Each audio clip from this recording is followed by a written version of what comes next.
দক্ষিণ এশিয়ার পূর্ব প্রান্তে পাহাড়, মরুভূমি ও নদী বেষ্টিত এক বিশাল দেশ, যার ইতিহাস ৫,০০০ বছরেরও পুরনো। এক এমন সভ্যতা যার পাণ্ডুলিপি এখনও পুরোপুরি উন্মোচিত হয়নি।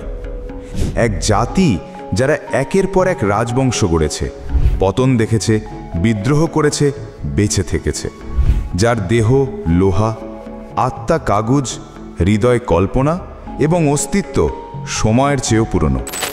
আজ আমরা জানব কিভাবে জন্ম নিল চীন নামের এই দেশটি, কিভাবে গঠিত হলো এক মহাজাতির আত্মপরিচয়, যার প্রভাব আজও বিশ্ব রাজনীতিতে, অর্থনীতিতে এবং সভ্যতার গভীরে দোলা দেয়।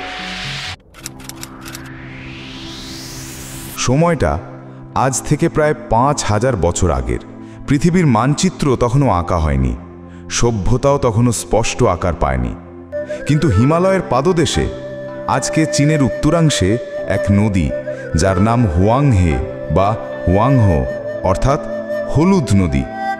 এই নদীটি ছিল ভয়ঙ্কর, ছিল শান্ত, দুটোই। এর করাল বন্যায় হাজারো জীবন বিলীন হয়েছে। আবার এই নদীর সিঞ্চনে গড়ে উঠেছে প্রাচীন চীনা কৃষি। তাই তো চীনারা বলে, হুয়াংহে আমাদের মা। এই নদীর তীর ঘেঁষেই গড়ে ওঠে চীনের প্রাচীনতম সভ্যতা, হুয়াশিয়া, যেখান থেকে চীনের ভাষা, সংস্কৃতি, রাজনীতি সব কিছুর বীজ রোপিত হয়। গবেষকরা বলেন, হুয়াংহে নদীর পাশেই জন্ম নিয়েছিল ন্যাঙ্গাও সভ্যতা এবং পরে লুয়াংঝু সংস্কৃতি। এদের মূল ভিত্তি ছিল কৃষি। মানুষ তখন ধান চাষ করত, পশুপালন করত এবং গৃহস্থালির জন্য মাটি দিয়ে বানাতো পাত্র। তাদের হাতে ছিল না কোনো ধাতবস্ত্র, ছিল না কোনো রাজা, কিন্তু ছিল সমাজবদ্ধ জীবন, ধর্মীয় রীতি এবং সংগঠিত ভাবনার বীজ। সেই সময়ের আবিষ্কারগুলো, যেমন চক্রাকৃতি বাসন, মৃত্তিকার চিত্রশিল্প এবং গৃহস্থালী বস্তু আমাদের বলে দেয়, এই ছিল এক সুপ্ত চীন। জন্ম নিচ্ছে ধীরে ধীরে, আকার নিচ্ছে এক মহাসভ্যতা। হুয়াংহে নদীর কাদামাটি থেকে পাওয়া গেছে ১০০০ বছর পুরনো জাদুঘরের প্রত্ন সামগ্রী, মাটি দিয়ে তৈরি সিংহাসন, শিশুর কবর, হাতিয়ার, পশুর হাড়ে খোদাইকৃত প্রতীক। কেউ কেউ বলেন এই প্রতীকগুলোই ছিল চীনা ভাষার পূর্বপুরুষ। চীনের ইতিহাসে এই সময়টিকে বলা হয় শিয়া রাজবংশ। যদিও এর কোনো লিখিত প্রমাণ পাওয়া যায়নি, কিন্তু কাহিনী আছে, কিংবদন্তি আছে। একটা কিংবদন্তি বলে, এক সময় ছিল যখন ভয়ঙ্কর বন্যা চারিদিকে ধ্বংস আনত। তখন এক মহান ব্যক্তি, ইউ দ্য গ্রেট, পানি নিয়ন্ত্রণে বাঁধ নির্মাণ করেন, খাল কাটেন এবং এই কাজের জন্য জনগণ তাকে শ্রদ্ধায় করে তোলে প্রথম রাজা। এই ইউই ছিলেন শিয়া রাজবংশর প্রতিষ্ঠাতা। যদিও ইতিহাসবিদরা একে শতভাগ বিশ্বাস করেন না, তবে এটুকু স্পষ্ট, হুয়াংহে নদী শুধু এক সভ্যতার নয়, বরং এক গোটা জাতির আত্মপরিচয়ের জন্মস্থল। এই অঞ্চলেই প্রথম দেখা মেলে মন্দিরের, পুরোহিত শ্রেণীর আকাশ পূজার রীতির, এক অদৃশ্য শক্তিকে কেন্দ্র করে সমাজ গঠনের চেষ্টা। মানুষের মন তখন প্রশ্নে ভরা। কে সৃষ্টি করল এই প্রকৃতি? কেন আসে বন্যা? কেন রোদে ফসল হয়? আর এই সব প্রশ্ন থেকেই জন্ম নেয় চিন্তা, দর্শন, বিশ্বাস। আর এই সময়ে ড্র্যাগনের ধারণা জন্ম নেয় চীনা সমাজে। না কোনো ভয়ঙ্কর দানব হিসাবে নয়, বরং এক পবিত্র রূপে। ড্র্যাগন ছিল তাদের কাছে জল, বৃষ্টি, ফলন ও রাজত্বের প্রতীক।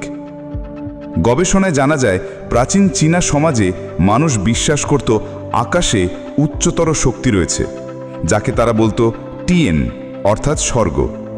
এই বিশ্বাসী ভবিষ্যতের রাজতন্ত্রে একদিন গড়ে দেবে ম্যান্ডেট অফ হেভেনের ধারণা, যার মানে একজন শাসক তখনই রাজা হতে পারে যদি স্বর্গ তাকে অনুমোদন দেয়। তাই বলা হয়, চীনের জন্ম শুধু একটি সভ্যতার নয়, বরং এক দর্শনের জন্ম। হুয়াংহে নদীর জল শুধু জমি ভেজায়নি, এটি ভিজিয়েছে কল্পনা, সৃষ্টি করেছে চিন্তা, আর সেই ভাবনার ফলেই ধাপে ধাপে গড়ে উঠেছে এক মহাশক্তি, চীন।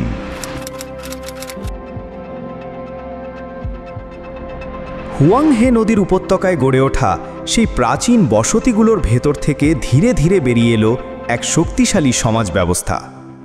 এখন আর মানুষ শুধু কৃষিকাজ করছে না, তারা শিখছে সংগঠন, শিখছে শাসন, গড়ে তুলছে রাজ্য। এই সময়ে চীনের ইতিহাসে প্রথমবার আমরা পাই এক প্রমাণিত রাজবংশের নাম, শাং রাজবংশ, শ্যাং ডাইনেস্টি। সময়কাল খ্রিস্টপূর্ব ১৬০০ থেকে ১০৪৬ অব্দ। শাং রাজবংশ ইতিহাসের প্রথম স্বীকৃত শাসন ব্যবস্থা। এদের ছিল সুসংগঠিত প্রশাসন, সৈন্যবাহিনী, কর ব্যবস্থা এবং ধর্মীয় পুরোহিত শ্রেণী। রাজারা নিজেদের ঈশ্বরের প্রতিনিধি মনে করত। তারা বিশ্বাস করত তাদের পূর্বপুরুষেরা মৃত হলেও আধ্যাত্মিকভাবে জীবিত এবং রাজার প্রতি নির্দেশ দেয়। এই সময়ের সবচেয়ে গুরুত্বপূর্ণ আবিষ্কার ছিল অরাকেল বোনস, গরুর হাড় বা কচ্ছপের খোলের উপর খোদাই করা লেখনী। এই হাড়গুলো আগুনে গরম করে পুরোহিতরা ফাটলের দিকে তাকিয়ে ভবিষ্যৎ বলতো। এই খোদাই ছিল চীনা ভাষার প্রাচীনতম রূপ, যাকে বলা হয় জিয়াগুয়ান। এই লেখনীগুলো ছিল প্রশ্নোত্তরমূলক, যেমন আগামীকাল বৃষ্টি হবে, যুদ্ধ করলে জয় পাব। ইতিহাসবিদরা এই লেখাগুলো বিশ্লেষণ করে চীনা ভাষার বিবর্তনকে বুঝতে পেরেছেন। শাং রাজবংশের আরেকটি গুরুত্বপূর্ণ দিক ছিল ব্রোঞ্জ প্রযুক্তি। তারা ছিল ব্রোঞ্জে তৈরি অস্ত্র, বাসনপত্র, প্রতিমা নির্মাণে পারদর্শী। যুদ্ধ ছিল তাদের সংস্কৃতির অংশ। শক্তি ও সম্মান, এই ছিল শাসনের মূল মন্ত্র। তাদের সেনাবাহিনী ব্যবহার করত ঘোড়ার গাড়ি, চ্যারিয়েটস, ধনুক তীর এবং মুষ্টিমেহ আধুনিক অস্ত্র। শাং রাজাদের ওপর জনগণের অগাধ শ্রদ্ধা থাকলেও সময়ের সঙ্গে সঙ্গে করের বোঝা, অত্যাচার আর দুর্নীতির কারণে এই রাজবংশ দুর্বল হতে থাকে। আর তখনই ইতিহাসে আবির্ভাব ঘটে এক নতুন শক্তির, ঝো রাজবংশ, জো ডাইনেস্টি। খ্রিস্টপূর্ব ১০৪৬ সালে ঝোদের রাজা উ এক বিশাল যুদ্ধের মাধ্যমে শাংদের পরাজিত করেন। এই যুদ্ধের নাম ব্যাটল অফ মুইয়ে। এখানে প্রথম দেখা যায় একটা দর্শন, একটা রাজনৈতিক নীতিমালা, যার নাম ম্যান্ডেট অফ হেভেন। অর্থাৎ স্বর্গই ঠিক করে কি শাসন করবে। যদি রাজা অন্যায় করে, অত্যাচার করে, তাহলে স্বর্গ তার রাজত্ব কেড়ে নেয়। এই ভাবনা চীনের ভবিষ্যৎ রাজতন্ত্রের ভিত্তি হয়ে যায়। ঝো রাজবংশ দীর্ঘস্থায়ী হয় প্রায় ৮০০ বছর। এটি ইতিহাসে চীনের সবচেয়ে দীর্ঘকালীন রাজবংশ। তাদের সময়ই চীনের সমাজ সংস্কৃতির গভীর ভিত্তি গড়ে ওঠে। সমাজকে ভাগ করা হয় ৪টি শ্রেণীতে: শাসক বা জমিদার, কৃষক, হস্তশিল্পী এবং ব্যবসায়ী। এই সময়েই জন্ম নেয় চীনা ধর্মীয় রীতিনীতির আরও পরিশীলিত রূপ: পিতৃপূজা, আকাশ পূজা এবং পূর্বপুরুষদের স্মরণ।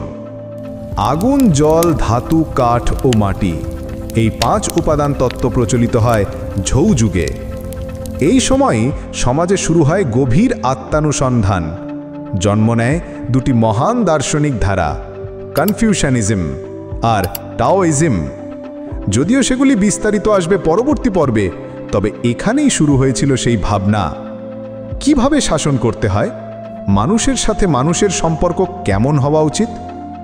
ঝৌ যুগের শেষ দিকে আবারও দুর্বলতা আসে। জমিদারদের শক্তি বাড়ে, কেন্দ্রীয় শাসন দুর্বল হয়। একসময় চীন বিভক্ত হয়ে পড়ে প্রচুর ক্ষুদ্র রাজ্যে। এই সময়কেই বলা হয় স্প্রিং এন্ড অটম পিরিয়ড ও পরে ওয়ারিং স্টেট পিরিয়ড। যুদ্ধ, বিশৃঙ্খলা, কিন্তু একই সঙ্গে চিন্তা, দার্শনিক উন্মেষ ও সাংস্কৃতিক আলোড়ন। তাই বলা যায় শাং রাজবংশ আমাদের দিয়েছিল চীনের প্রথম প্রশাসনিক কাঠামো, আর ঝো রাজবংশ দিয়েছিল চীনের আত্মা।